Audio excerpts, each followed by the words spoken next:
یہ تو آپ جانتے ہی ہیں، آپ کے مشاہدے میں ہے، بعض جانوروں کو اللہ نے ایسا شعور دیا ہے کہ انسان بھی دنگ رہ جاتا ہے۔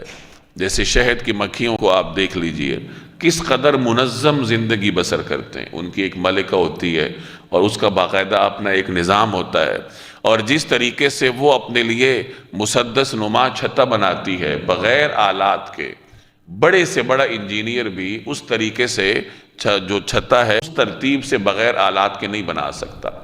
یہ شعور کس نے دیا ہے؟ اللہ نے دیا ہے نا، اور آپ کے مشاہدے میں ہے۔ چیونٹیوں کو آپ نے دیکھا ہوگا کس قدر منظم زندگی بسر کرتے ہیں، اور بعض محققین کا یہاں تک کہنا ہے کہ چیونٹیوں کی اپنی ریاستیں ہوتی ہیں، اپنی حدود ہوتی ہیں، ایک چیونٹی دوسرے جو ریاست ہے اس کے حدود میں نہیں جاتی، اور اگر غلطی سے چلی جائے، غلطی سے سرحد عبور کر لے تو وہ وہاں جا کر الٹی ہو جاتی ہے۔ یہ گویا کہ اعلان ہوتا ہے کہ میں یہاں کوئی لڑنے کے لیے نہیں آئی، غلطی سے آئی ہوں، الٹی پڑی رہتی ہے۔ اور جب اس ریاست کی جو نگران چیونٹیاں ہیں وہ وہاں تک پہنچتی ہیں تو وہ اس کو اٹھا کر دوبارہ اپنی سرحد میں پھینکتی ہیں، پھر اس کی جان بچتی ہے۔